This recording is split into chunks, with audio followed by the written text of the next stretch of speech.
All right, so give me a thumbs up if you can see and hear me. Awesome. So today we're going to be talking about the community of inquiry and blended synchronous design.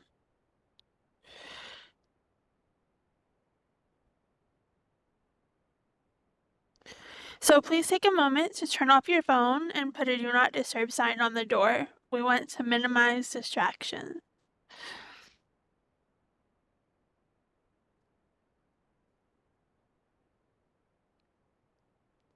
We're going to go over the learning objectives. So today's learning objectives are identify the difference between a synchronous and asynchronous course design. Discuss how each presence plays a role in a blended synchronous course, and identify the main challenges related to a blended synchronous design.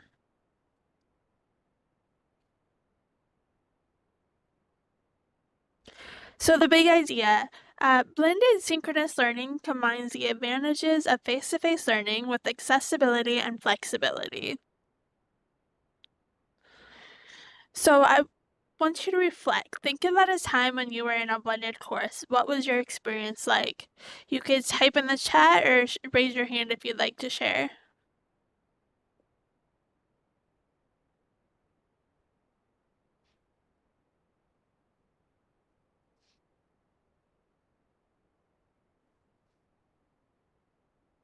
Yes, Joshua. You're muted. Thank you. One of my leadership courses here at Wright State was kind of blended. It had a optional in person, and I think it was easier to connect with the people that showed up for the in-person class and the in-person meetings rather than those who chose to do the review document. Yeah, definitely, because you don't really get that type of experience when you're just there's things that are missing, like things that little small talk. You don't really get that in an online course. Thank you for sharing.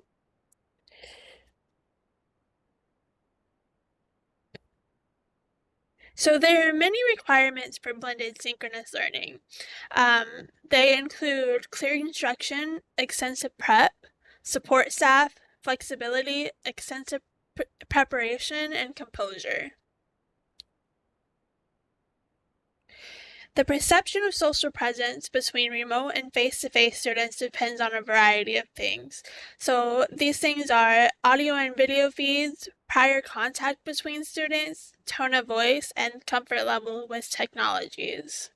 It's really important in a blended course that you're comfortable with technology because that's how you get half of your content. So we are going to do a Slido poll.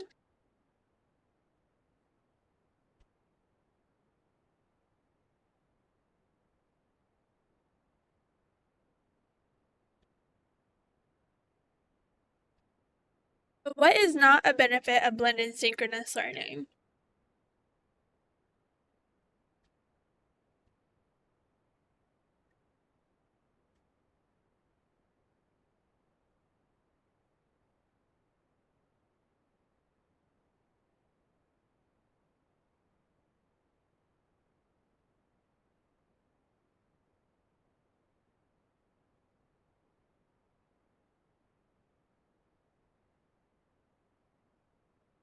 Awesome. Remote students engagement.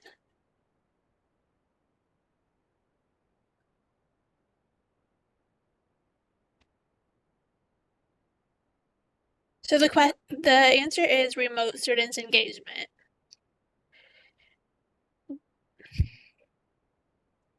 Blended synchronous learning accommodates students' needs. It's increased access to course content because you can access it from home or wherever you are, and you can differentiate instruction to meet learning styles. There are many requirements for a blended synchronous course to be effective. So these requirements include smooth communication between students, whether face-to-face or remote. You want that smooth communication and the instructor. Engagement of remote students because they can tend to feel isolated, redesign of some instructional activities, and the quality of audio.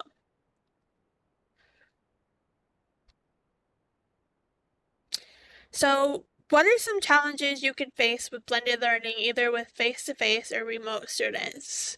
You can type in the chat or feel free to raise your hand to share.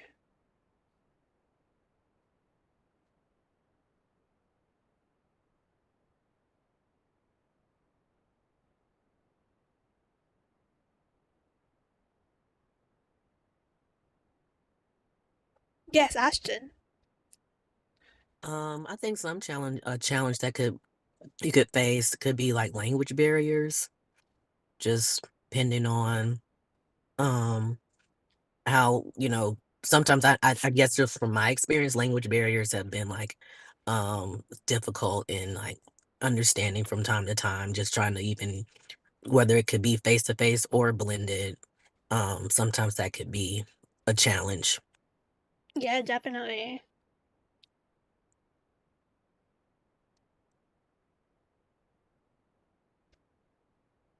So there are several answers that could be correct to this. It could range anywhere from audio video issues to students feeling isolated.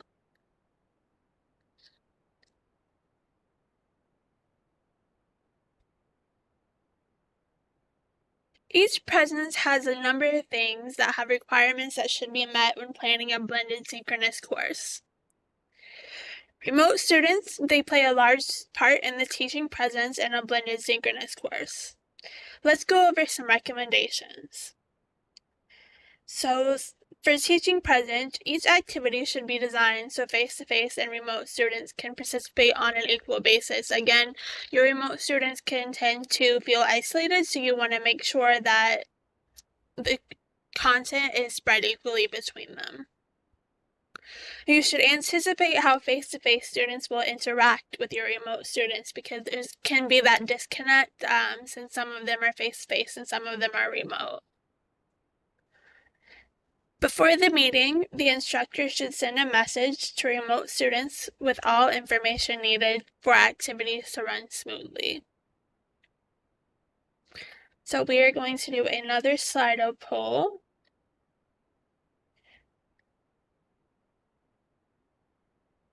Instructors should address remote students first. True or false?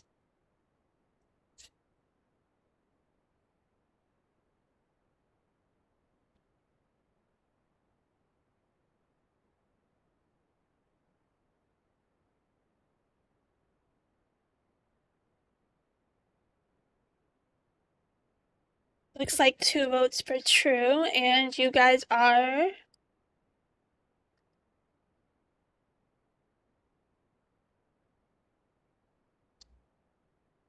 instructors should be fully inclusive, especially with online students in the course.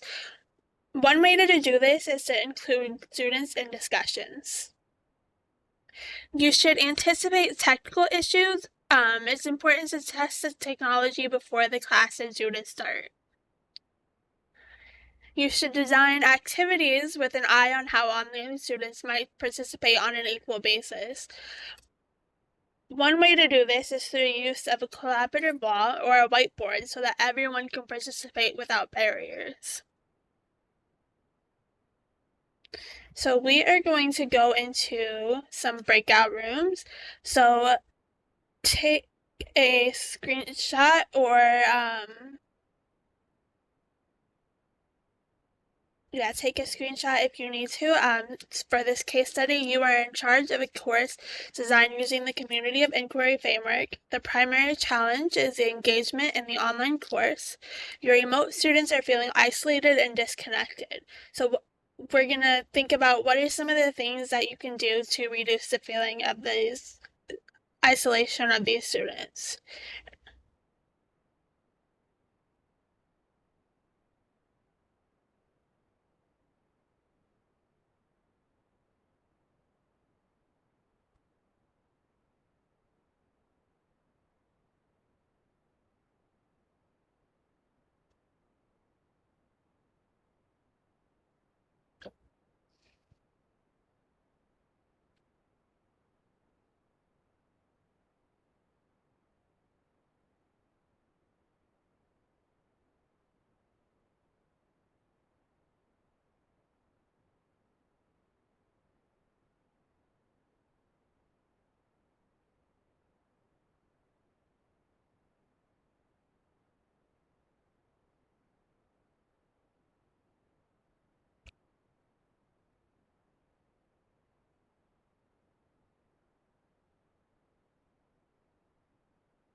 For my online students that are watching the recordings, take a moment to pause the video and mark your answers down on a sheet of paper.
Alright, so hopefully you guys had some good time to discuss.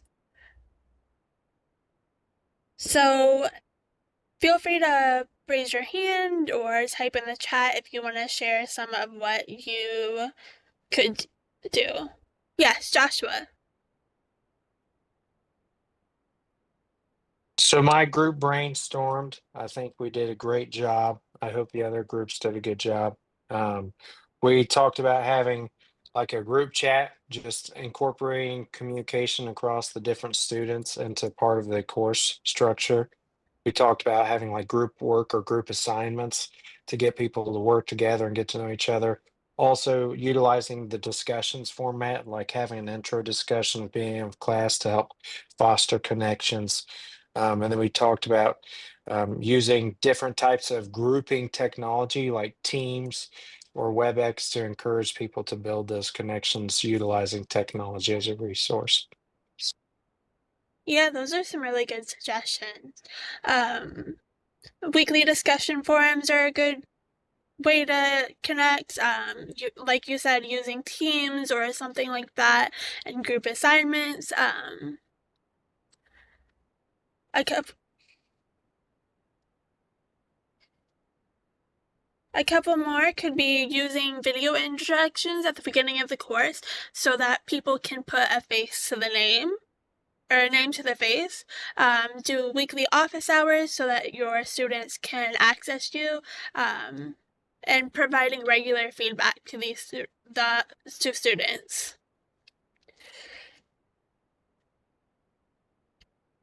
Two biggest challenges with blended synchronous learning are centered around the teaching and the social presence. The main challenge is managing both groups of students. From a social presence perspective, the main challenge is integrating online students so they do not feel excluded, because it can get to the point where they feel isolated. Blended synchronous learning can be a great way to learn to provide flexibility with face-to-face learning. Some recommendations to incorporate this are to plan ahead and be inclusive.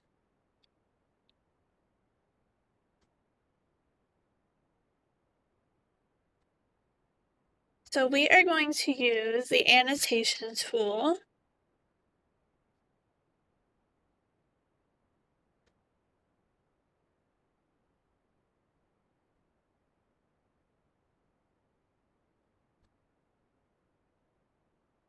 So match each presence to its appropriate recommendation. And if you're watching the recording, pause the video and mark your answer down on a sheet of paper.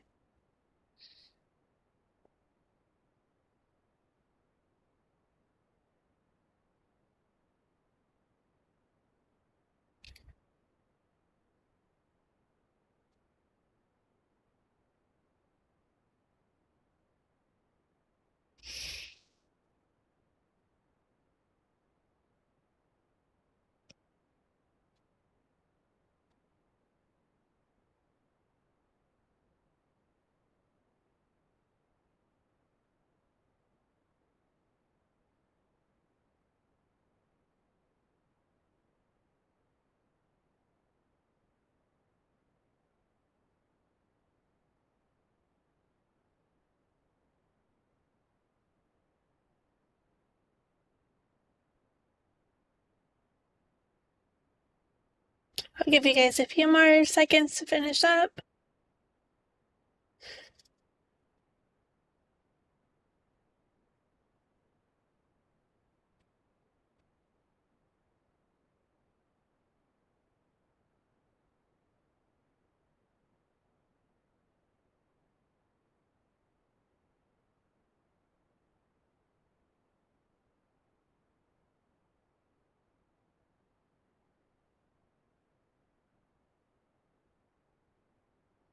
So the correct answer is teaching present is matched to design activities equally, cognitive present to use an online collaborative wall, and social presence is to anticipate tech issues.